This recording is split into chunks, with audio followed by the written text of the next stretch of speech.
السلام علیکم لسنرز، کیسے ہیں آپ سب؟ سارے عشق کا جنون آپ کی خدمت میں پیش کرنے جا رہی ہوں۔ بہت ہی رومانٹک اور ایموشنل ناول ہے۔ ناظرین اپنے کمنٹس اور لائک کا اظہار ضرور کیجیے تاکہ ہماری حوصلہ افزائی ہو سکے۔ تو چلتے ہیں ایپیسوڈ نمبر 1 کی طرف۔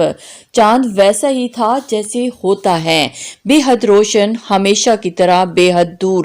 وہ کھڑکی کے پاس کھڑی آسمان پر چمکتے خوبصورت چاند کو دیکھ کم رہی تھی، اپنی زندگی کے کھیل کو سمجھنے کی کوشش کر رہی تھی۔ اس کا دل بجھ گیا تھا۔ زندگی نے اچانک ہی ایک عجیب اور بھیانک موڑ لے لیا تھا۔ وہ تھک گئی تھی کیونکہ اسے معلوم تھا حالات اتنی آسانی سے سازگار نہیں ہوں گے۔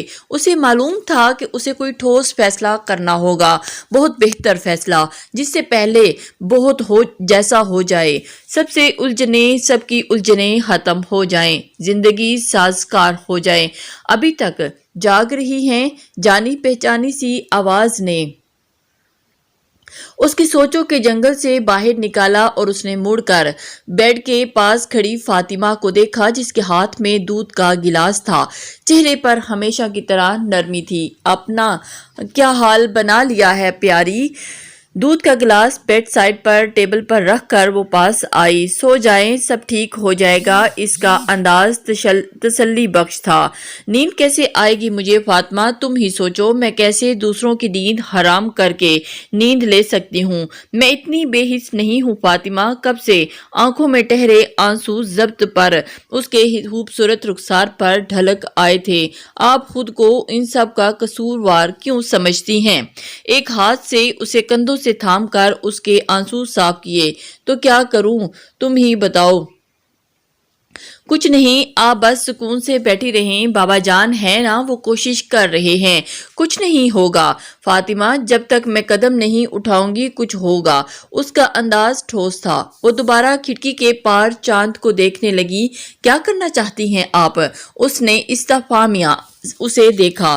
اب اور نہیں، میں اب ظلم برداشت نہیں ہونے دوں گی، اور میں اب جانیں سولی پر نہیں چڑھنے دوں گی۔ میں اس جنگ کو ختم کرنے کا فیصلہ کر لیا۔ آنسو صاف کرتی وہ ایک عظیم عزم کے ساتھ کہتی اٹھ کھڑی ہوئی۔ آپ خود کو اس وحشی کے حوالے کرنے جا رہی ہیں؟ فاطمہ کے حیرانی سے دیکھنے پر اس نے نظریں چرا لیں۔ تو اور کیا کروں میں؟ تم ہی بتاؤ، کوئی راستہ ہے اس سب کو روکنے کا؟ کوئی راستہ نہیں ہے فاطمہ۔ وہ وحشی انسان مجھے حاصل کرنے کے لیے کچھ بھی کر جائے گا، تم دیکھ رہی ہو نا اس کی بربادیاں، وہ آخر تک پار کر جائے گا، اور بابا اپنا سب کچھ ہار جائیں گے مجھے صرف بچانے کے لیے۔ میں انہیں ٹوٹتا ہوا نہیں دیکھ سکتی، میں انہیں برباد نہیں ہوتا دیکھ سکتی، اور اسی لیے میں نے فیصلہ کر لیا، اب وہی ہوگا جو وہ چاہے گا۔ کالی چادر سے اپنے پورے وجود کو لپیٹے مضبوط قدم اٹھاتی وہ کمرے سے باہر نکلی۔ فاطمہ بھی اس کے ساتھ باہر آئی۔ اب وہ تیز قدموں سے اپنے بابا سردار محمد ابراہیم کے کمرے کی طرف بڑھ رہی تھی۔ ان کے کمرے میں روشنی تھی جو ان کے جاگنے کا ثبوت دے رہی تھی۔ وہ ناک کرتی کمرے میں داخل ہوئی۔ کمرے میں سردار محمد ابراہیم کے ساتھ ان کے بہت اچھے دوست عظیم صاحب بھی تھے، اور یقیناً موجودہ کا حل تلاش کرنے کی کوشش کر رہے تھے جو شاید ملنے سے رہا۔ آؤ بیٹا، عظیم صاحب نے مسکرا کر اسے دیکھا۔ اس نے بابا کی طرف دیکھا جو اسے ہی دیکھ رہے تھے۔ وہ زندگی بھی کبھی اتنے کمزور نہیں لگے جتنے اب لگ رہے تھے۔ زندگی کے اس موڑ پر بالکل ٹوٹ گئے۔ اپنے بابا کو اس حال میں دیکھ کر اس کا دل خون کے آنسو رو رہا تھا۔ میں نے جانے کا فیصلہ کر لیا ہے بابا، اس نے ٹھوس لہجے پر دونوں نے حیرانی سے دیکھا۔ مائسا، تم اپنے کمرے میں جاؤ، ہاتھ کے اشارے سے اسے جانے کو کہا۔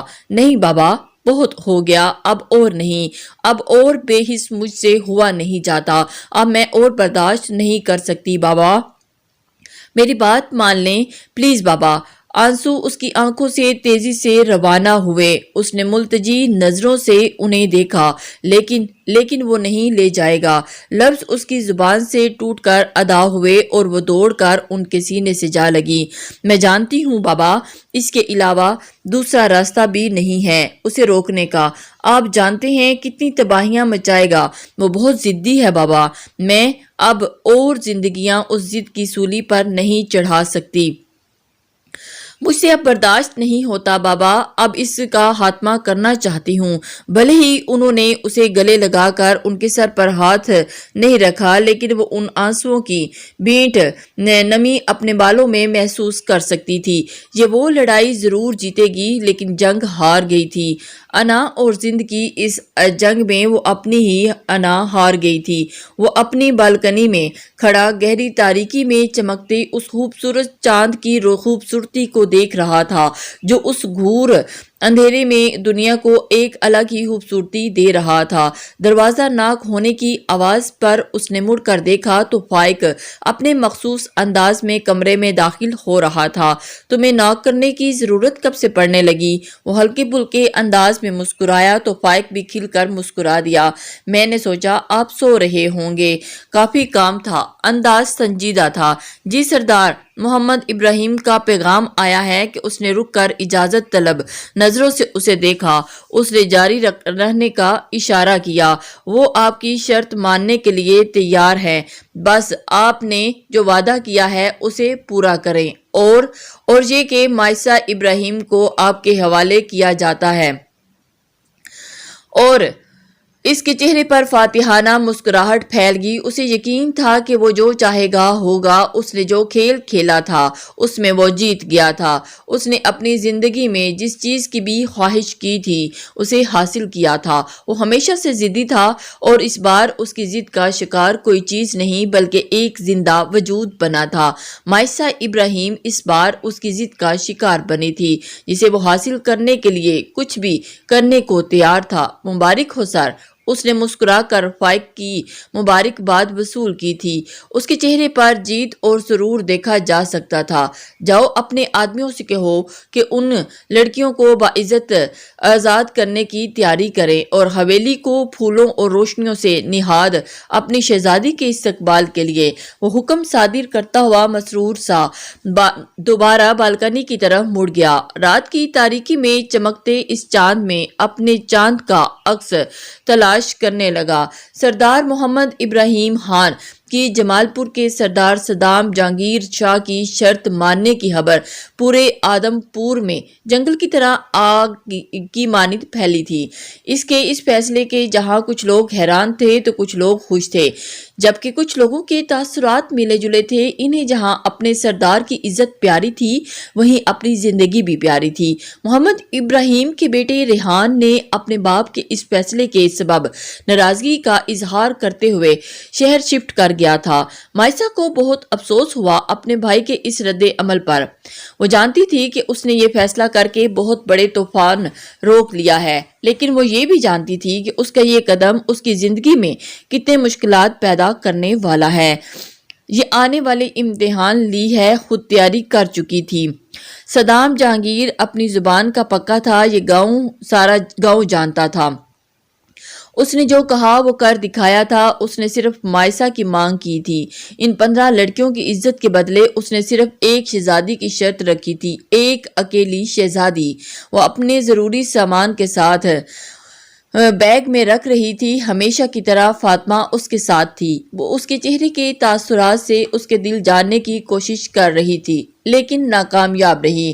میں بھی آپ کے ساتھ چل رہی ہوں، تم نہیں میرے ساتھ آ سکتی۔ میں نے سب کو منع کر دیا ہے، اور ان سب میں تم بھی آتی ہو۔ اس کا انداز دو ٹوک تھا۔ آپ بھول رہی ہیں کہ صدام جہانگیر شاہ نے آپ کو ایک ملازمہ لانے کی اجازت دی ہے۔ اس نے صدام جہانگیر شاہ کی بات دہرائی۔ تم ملازمہ نہیں۔ اس نے الماری سے سل نکال کر گھور کر فاطمہ کو دیکھا۔ آپ کے کہنے سے سچائی نہیں بدل جاتی۔ میں آپ کے خاندانی خانسامہ کی بیٹی ہوں، جسے آپ لوگوں نے بہت محبت دی، اور میں اسی محبت کا قرض چکانا چاہتی ہوں۔ اس نے نرمی سے اسے دیکھا۔ محبت کے قرض چکائے نہیں جاتے فاطمہ بی بی، جو بھی ہو، لیکن میں آپ کے ساتھ جا رہی ہوں۔ میں نے بابا جان سے بات کر لی ہی ہے، تم کیوں نہیں سمجھتی فاطمہ؟ میں نہیں چاہتی کہ میری وجہ سے تمہاری زندگی برباد ہو۔ وہ افسردگی سے بولی تو وہ مسکرا دی۔ انشاءاللہ کسی کی زندگی برباد نہیں ہوگی۔ جب اتنا بڑا فیصلہ کر ہی لیا ہے تو اللہ پر بھروسہ بھی رکھیں۔ اس کا انداز ناصحانہ تھا۔ اللہ کے بھروسے پر ہی اتنا بڑا قدم اٹھایا ہے۔ وہ دونوں آپس سے باتیں کر رہی تھی کہ دروازے پر کسی نے ہلکے سے دستک دی۔ عاصم، تم کہاں تھے؟ عاصم، میں نے تمہیں کتنا یاد کیا، تم نہیں جانتے۔ اندر داخل ہوتے ہی عاصم کو دیکھ کر اس نے مردہ چہرہ کھل اٹھا تھا۔ وہ جلدی سے اٹھ کر اس کے پاس گئی جو کمرے کے وسط میں کھڑا سنجیدگی سے اسے دیکھ رہا تھا، جبکہ فاطمہ عاصم کو سلام کرتی کمرے سے باہر نکل گئی۔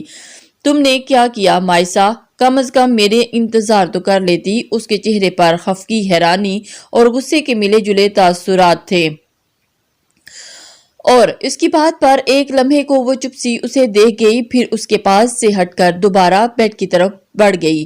تم نہیں جانتے عاصم، حالات کتنے ناساز ہو گئے تھے۔ میں سب جانتا ہوں، بابا مجھے پل پل کی خبر دے رہے تھے۔ آخر تم نے اتنا بڑا قدم بنا سوچے سمجھے کیسے اٹھا لیا مائسا؟ باہر طور پر ابراہیم انکل کی مدد کر رہے ہیں، پھر کیوں کیا اس کا شکوہ کرنا بجا تھا۔ وہ دونوں بچپن کے دوست تھے، ایک ساتھ کھیل کود کر بڑے ہوئے تھے۔ عاصم سردار محمد ابراہیم خان کے بچپن کے دوست عظیم حاکوانی کا سب سے چھوٹا اور لاڈلا بیٹا تھا۔ دونوں ایک دوسرے کے ساتھ محبت کرتے تھے اور ان دونوں کے بیچ انڈرسٹینڈنگ بہت زیادہ تھی۔ ان دونوں کی پسندیدگی دیکھ کر دونوں خاندانوں نے اس دوستی کو رشتہ داری میں بدل لیا تھا۔ لیکن ضروری نہیں کہ زندگی میں سب اچھا ہی ہو، سب کچھ آپ کی مرضی کے مطابق۔ زندگی آپ کو ہمیشہ خوشیاں دے۔ زندگی تو خوشی اور غم کے ملے جلے سنگم کا نام ہے۔ ایک لمحے خوشی ہے تو دوسرا لمحہ غم کی زد میں، اور زندگی ایک امتحان ہے۔ جو اس امتحان کو صبر اور ہمت سے پار کر گیا تو سمجھو اس نے زندگی جینے کا راز جان لیا۔ منگنی کے بعد عاصم آگے پڑھائی کے لیے بیرون ملک چلا گیا، اور یہاں اس ہستی مسکراتی زندگی میں صدام جہانگیر شاہ جیسا طوفان آ گیا جو ایک پل میں سب کچھ اڑا لے گیا، یہاں تک کہ مائسا ابراہیم خان کو بھی۔ عظیم انکل نے بہت مدد کی ہماری عاصم، وہ ہر لمحہ بابا کے ساتھ کندھے سے کندھا ملا کر رہے، انہیں کبھی ٹوٹنے نہیں دیا۔ لیکن کبھی کبھی ہمیں خود کو بھول کر کچھ ایسے فیصلے لینے پڑتے ہیں جس کی وجہ سے جس سے سب کی بھلائی ہو۔ میں اپنے بابا کی عزت بچانے کے لیے ان 15 لڑکیوں کے گھر والوں کی عزت کو داؤ پر نہیں لگا سکتی۔ میں اپنی خوشی کے آگے انہیں رسوا نہیں کر سکتی۔ وہ رخ پھیر گئی۔ اور میرا کیا ہوگا؟ اتنے لوگوں کے بارے میں سوچ لیا لیکن میرے بارے میں کچھ نہیں سوچا۔ وہ اس کے سامنے آ کر بولا، سوچا ہے نا؟ تمہارے بارے میں بھی سوچا ہے۔ تم بہت اچھے ہو عاصم، تمہیں مجھ سے اچھا ہم سفر مل جائے گا انشاءاللہ۔ اس نے افسردگی سے دیکھا اور جس کی آنکھیں ضبط سے لال ہو گئی تھیں۔ میں کچھ نہیں جانتا، اب بھی وقت ہے مائسا، تم میرے ساتھ چلو، میں تمہیں ان سب سے دور لے جاؤں گا، تمہیں کبھی کوئی تکلیف نہیں ہونے دوں گا۔ وہ اس کا ہاتھ پکڑ کے محبت سے بولا، اور ان کے ماں باپ کا کیا ہوگا جو اپنی بیٹیوں کے آنے کا کل صبح کا بے صبری سے انتظار کر رہے ہیں؟ میں انہیں دھوکہ دے دوں، انہیں خون کے آنسو رونے پر مجبور کر دوں؟ وہ براہ راست ان کی آنکھوں میں دیکھ کر بولی، نہیں عاصم، میں جذبات سے کام نہیں لے رہی، تم جذبات سے کام لے رہی ہو۔ مائسا، ایسا کچھ نہیں ہوگا، بابا سب سنبھال لیں گے، کچھ دنوں بعد سب ٹھیک ہو جائے گا۔ اسے کندھوں سے تھام کر قائل کرنے کے انداز میں بولا، نہیں عاصم، میں جذبات سے کام نہیں لے رہی، تم میری جگہ ہوتے تم بھی یہی فیصلہ کرتے۔ حالات کا تقاضا یہی ہے اور میں اپنے فیصلے سے 1 انچ نہیں ہٹوں گی۔ بہتر یہی ہے کہ تم یہاں سے چلے جاؤ۔ اس کا انداز دو ٹوک تھا، اس کی آنکھوں میں ایک عزم تھا۔ اعظم کو اس بات